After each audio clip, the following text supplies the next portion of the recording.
Bismillahirrahmanirrahim. Assalamualaikum warahmatullahi wabarakatuh. Selamat pagi, salam sejahtera bagi kita semuanya. Om Swastiastu, Namo Buddhaya, salam kebajikan.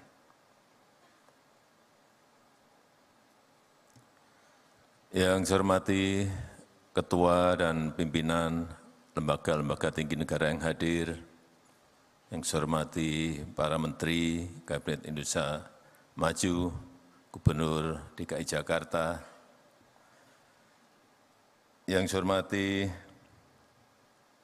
Direktur Utama BNI, beserta jajaran komisaris dan keluarga besar BNI, yang saya hormati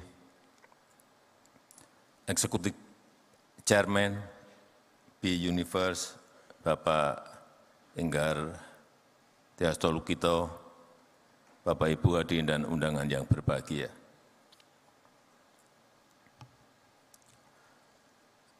Dua 12 hari lagi transisi kepemimpinan nasional akan terjadi. Tanggal 20 Oktober yang akan datang, Bapak Jenderal TNI Purnawirawan Prabowo Subianto akan dilantik sebagai Presiden Republik Indonesia. Yang saya senang, sejak beliau terpilih sebagai Presiden terpilih,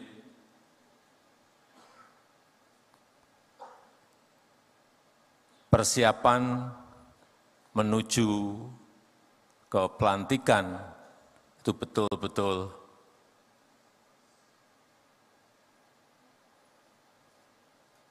secara rencana kerja, program, dan lain-lain, transisinya berjalan dengan baik. Hampir di setiap rapat paripurna, rapat terbatas apapun topiknya, Pak Prabowo selalu hadir. Kalau sebelumnya hanya untuk urusan pertahanan, tapi setelah menjadi presiden terpilih, di semua rapat terbatas, rapat paripurna selalu hadir, sehingga rencana-rencana untuk program unggulan yang akan dilaksanakan oleh Presiden Prabowo itu betul-betul disiapkan dengan baik dengan menteri-menteri yang sekarang. Sebagai contoh, untuk RAPBN 2025, saya enggak tahu berapa kali pertemuan Pak Prabowo dengan menteri berjalan dengan lancar, insya Allah mulus, sehingga setelah dilantik, Presiden dan seluruh kabinet langsung bisa bekerja dengan cepat melaksanakan program-program yang ada, tanpa ada jeda. Saya 2014 butuh waktu 1 sampai 1,5 tahun untuk mengkonsolidasi. Artinya 1 sampai 1,5 tahun waktu kita hilang. Karena itu saya sangat senang sekali proses transisi kepemerintahan ini kita harapkan yang tinggal 12 hari berjalan dengan baik dan berjalan dengan mulus. Karena transisi kepemerintahan yang berjalan dengan baik dan mulus itu penting untuk menjaga optimisme kita semuanya. Untuk menjaga stabilitas, baik itu politik maupun ekonomi. Tapi meskipun sekarang ini, kalau cerita mengenai optimisme itu nggak ada yang tepuk tangan. Tapi kalau yang disampaikan itu mengenai pesimisme, tepuk tangannya banyak banget. panggung kita memang masih seperti itu. Begitu kita berbicara optimisme, enggak ada yang tepuk tangan. Tetapi kalau kita menyampaikan pesimisme, negativisme, tepuk tangannya kencang banget. Dan baru laku sekarang ini.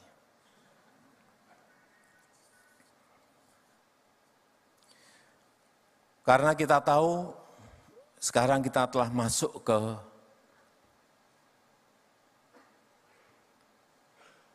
abad Asia.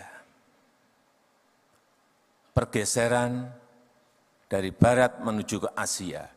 Growth pertumbuhan ekonomi juga bergeser semuanya ke Asia.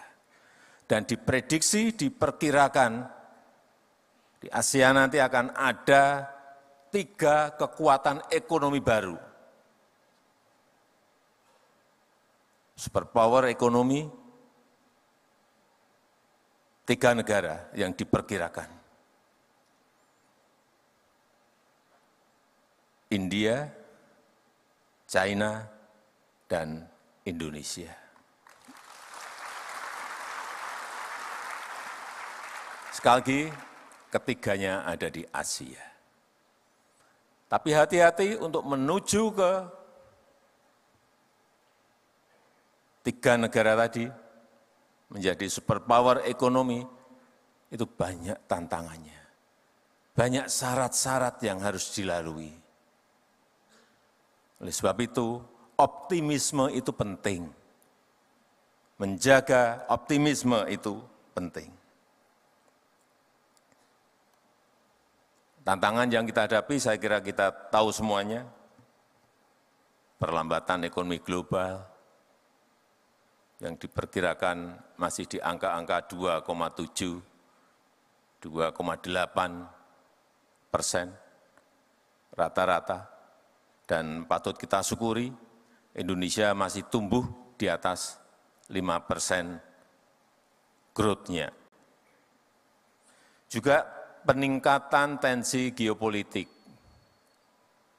Perang Ukraina belum selesai, masuk perang Israel, Palestina, tambah lagi Israel, Lebanon, tambah lagi Iran dengan Israel, ketidakpastian ekonomi dunia semakin tidak jelas.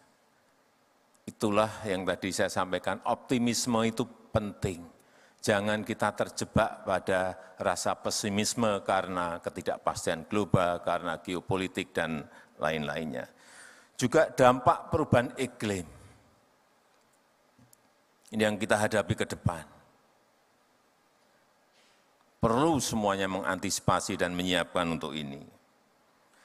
Dan di dalam negeri kita, urusan yang berkaitan dengan produktivitas. Bagaimana menaikkan produktivitas. ICOR kita, semuanya menjadi PR besar bagi pemerintahan yang akan datang. Tetapi di sisi lain, kita memiliki modal besar. Memiliki modal besar. Pertumbuhan ekonomi yang tetap terjaga di atas 5%.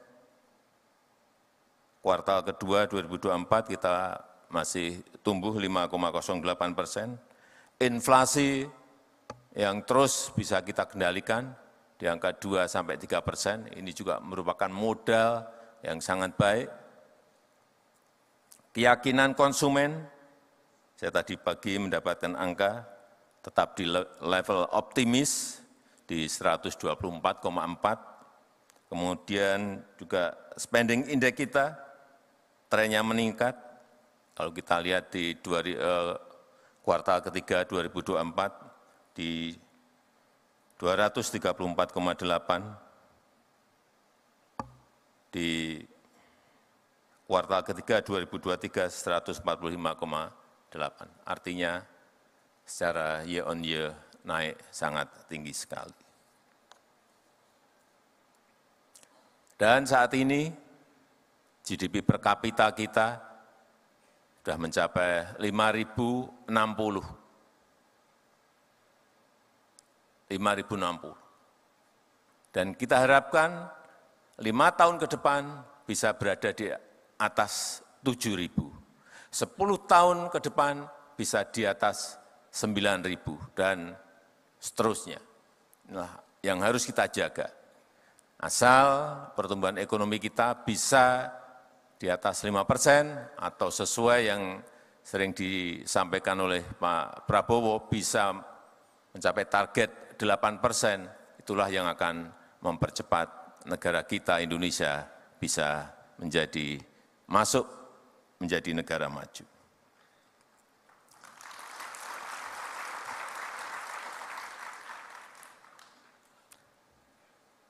Menurut saya, ini bolak-balik saya sampaikan, yang pertama, hilirisasi itu menjadi sangat penting. Nilai tambah itu sangat penting. Tetapi yang kedua juga digitalisasi juga menjadi hal yang sangat penting. Satu, hilirisasi, yang kedua digitalisasi. Digitalisasi yang namanya data center itu menjadi wajib segera kita miliki. Yang kedua, data analitik yang akan bisa kita menganalisa angka-angka dan lain-lain secara cepat. Juga yang berkaitan dengan digital infrastructure. Infrastruktur digital ini sangat penting sekali. Dan yang berkaitan dengan digital payment system. Ini namanya perbankan, saya kira sudah masuk ke sana semuanya. Saya ingin cerita lagi mengenai hilirisasi. Nikel saya sudah sering berbicara. Tapi perkembangan sampai saat ini saya senang karena dari nikel ore ke nikel pig iron, kemudian masuk ke nikel matte dan stainless steel itu sudah kejadian. Jadi sendok, panci, pipa, dan lain-lain.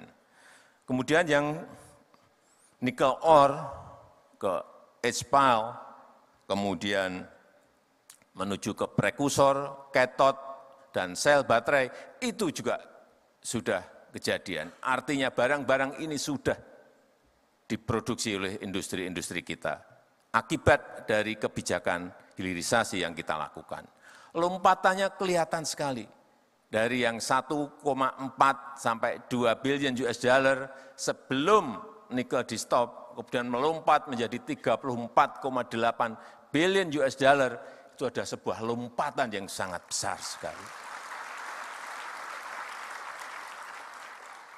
Masuk, kemudian nikel sudah masuk ke koper, ke tembaga.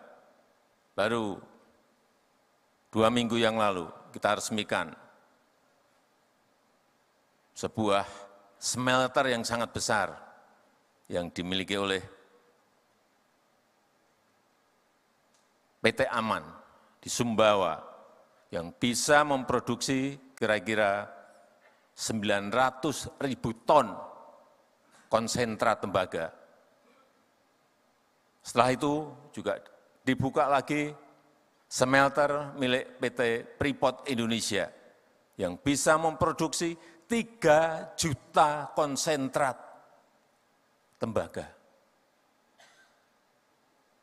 Saya kadang-kadang membayangkan 3 juta konsentrat tembaga.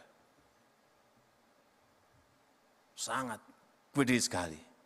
Investasinya 56 triliun. Yang tadi yang PT Aman 21 triliun rupiah. Semuanya sudah jadi barang ini. Tinggal nanti masuk lagi ke industri turunan, bisa menjadi copper foil, bisa menjadi kabel, dan lain-lainnya. Itu babak kedua. Kalau ini nanti bisa direalisasikan, lompatan itu akan kelihatan sekali. Berapa nilai dari berapa ke berapa kelihatan sekali. Dan juga boksit, yang juga 2 minggu yang lalu kita buka, miliknya MinID, BUMN kita di Mempawah, Kalimantan Barat. satu-satu apa yang telah kita kerjakan itu selesai dan harus ditindaklanjuti oleh industri turunannya. Sehingga nanti sekali lagi nilai tambah itu akan kita dapatkan.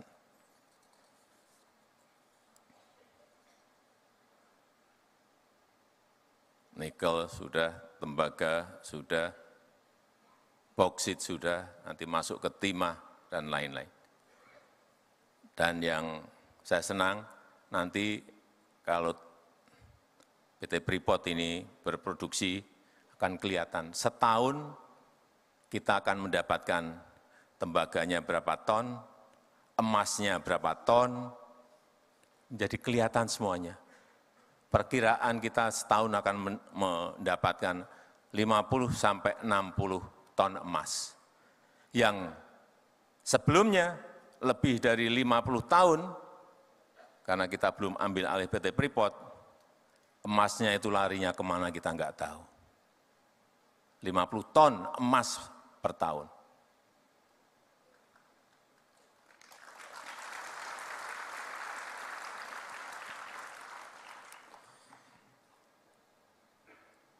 Karena penduduk kita sangat besar, menurut saya hilirisasi yang berbau padat karya ini harus didorong. Baik yang berkaitan dengan pertanian, kelautan, pangan, semuanya harus didorong agar nilai tambah itu terjadi. Kopi, jangan diekspor mentahan, raw material. Kakao jangan diekspor raw material. Lada jangan diekspor raw material. Nilam jangan diekspor raw material. Kita punya kebun kopi itu 1,2 juta hektar. Kakao 1,4 juta hektar. Lada 172.000 hektar. Nilam masih sedikit 12.000 hektar. Tapi kalau ini dikembangkan, diremajakan, diperluas lagi, dan industrinya ada, baik itu untuk makanan, untuk kosmetik, untuk minuman, dan lain-lainnya, nilai tambah itu akan terjadi dan memang harus dipaksakan. Jangan dibiarkan alami, tapi dipaksa. Berhenti ya, harus berhenti dengan segala risikonya. Dan yang paling besar, kekuatan kita nanti ke depan adalah di rumput laut, seaweed. Karena kita memiliki pantai pesisir sepanjang 80.000 lebih kilometer. Dan yang hidup di situ adalah rakyat kita, nelayan kita, yang memang harus di-empowering, harus diberdayakan. Kalau kita bisa masuk ke sini dengan rencana taktis yang baik, dengan strategi taktis yang baik, karena ini rumput laut bisa menjadi pupuk organik, bisa menjadi kosmetik, bisa menjadi makanan, dan terakhir bisa menjadi bioaftur. Ini akan memberikan dampak kepada rakyat sangat besar dan menaikkan nilai tambah kita, sehingga betul-betul nilai angka-angka yang ingin kita capai seperti tadi yang disampaikan, betul-betul akan bisa kita peroleh. Dan negara kita Indonesia harus berani menempuh jalan kita sendiri. Kita harus berani menempuh jalan kita sendiri. Jangan mengikuti tren dunia yang kadang-kadang menggeret kita masuk ke kompetisi yang kita sulit karena kita punya core kompetensi sendiri. Kekuatan kita sendiri apa? Kalau kita fokus, komplit dengan rencana taktis, komplit dengan strategi taktis kita, saya meyakini tadi yang di depan saya sampaikan, abad Asia dan kita menjadi superpower itu betul-betul bisa kejadian. Saya rasa itu yang ingin saya sampaikan, dan dengan mengucap Bismillahirrahmanirrahim pada pagi hari ini, secara resmi saya buka BNI Investor Daily Summit 2024. Terima kasih. Wassalamualaikum warahmatullahi wabarakatuh. Mohon berkenan mendampingi Bapak Presiden kami undang untuk naik ke atas panggung kepada Menteri Keuangan, Menteri BUMN, Menteri Investasi, Kepala BKPM, Penjabat Gubernur DKI Jakarta, Executive Chairman B-Universe, dan Direktur Utama PT Bank Negara Indonesia Persero Tbk. Selanjutnya mohon berkenan kepada Bapak Presiden untuk bersiap menekan kubus digital. Mohon izin Bapak Presiden, kita akan hitung mundur bersama-sama. 3, 2, 1.